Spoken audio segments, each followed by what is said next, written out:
Yeah, it's a tough one to get for a lot of people when again, kids work the rest of it. And so as you go through some of these solutions, we're making progress. You talked a little bit about, supplementation.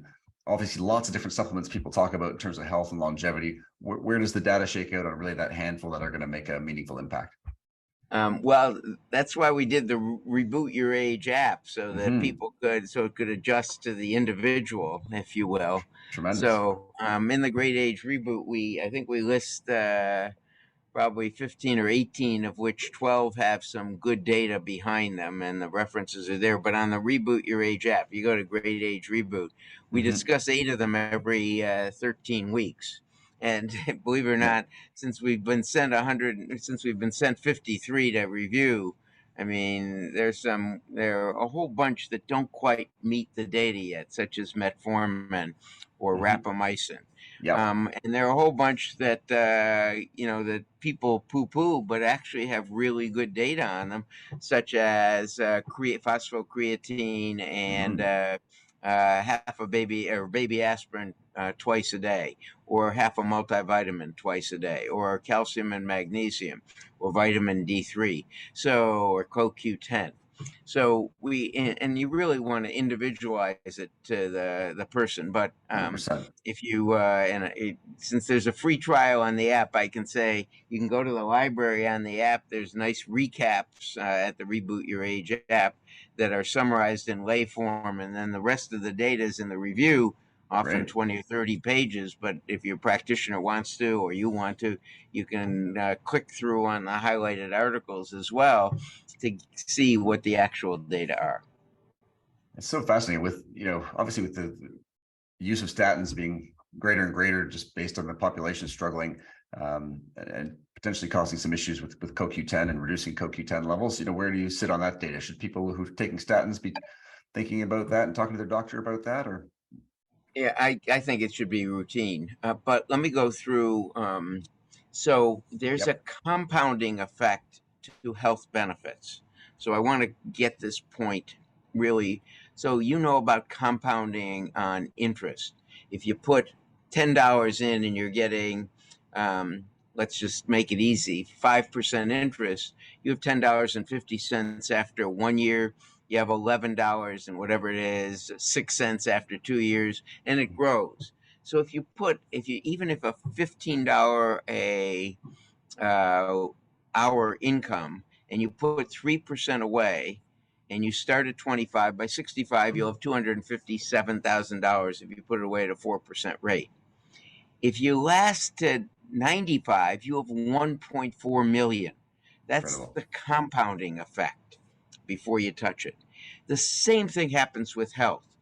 If you're on a statin because you got a high cholesterol, let's say your cholesterol is 140 and you lower it to 70, your LDL cholesterol, your apolipoprotein B, Mm-hmm. in the first 10 years, from say 30 to 40, you may get a 25% reduction in your heart attack and stroke risk.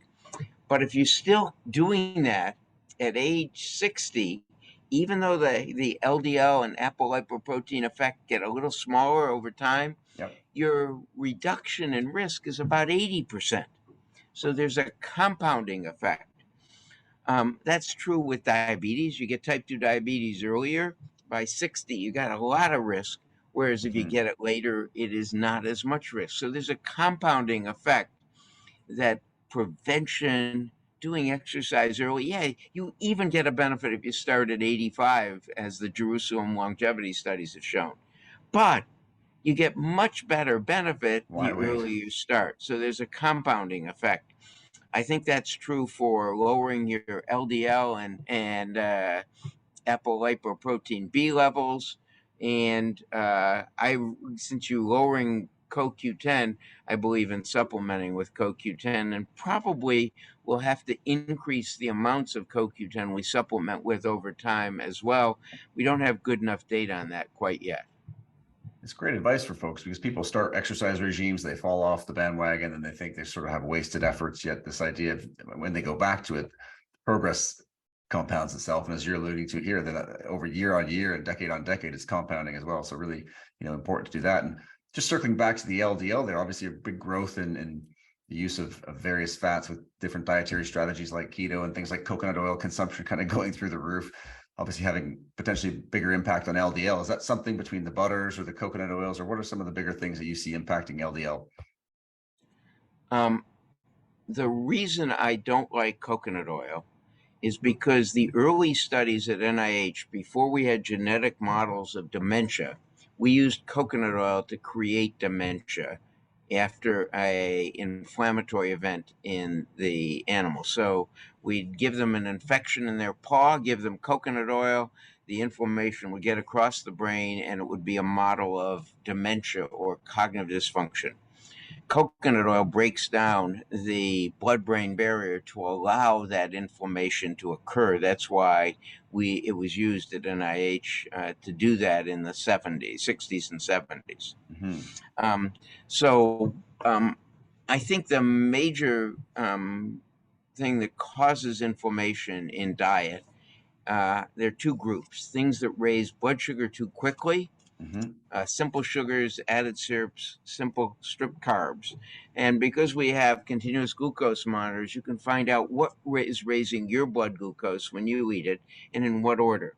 So, for example, in me, 2 grapes on an empty stomach, it's probably not an empty stomach because I'm absorbing some of the grape juice in the mouth, probably, raises my blood sugar substantially. So I've eliminated grapes. But wine after a meal doesn't do it. So I can have a glass of wine without a spike in blood sugar, whereas I can't have just lousy 2 old grapes without it. So a good use of grapes is making wine, if you will. That's the answer for that. But in any case, we can find out what is spiking it, because what spikes it changes your proteins. So let me give you the example. I've told you the importance of the proteins with the example of the hemoglobin for thalassemia and for sickle cell disease, and the ApoE4 production proteins. Well, hemoglobin A1C is just a hemoglobin with a glucose stuck at the A1C position.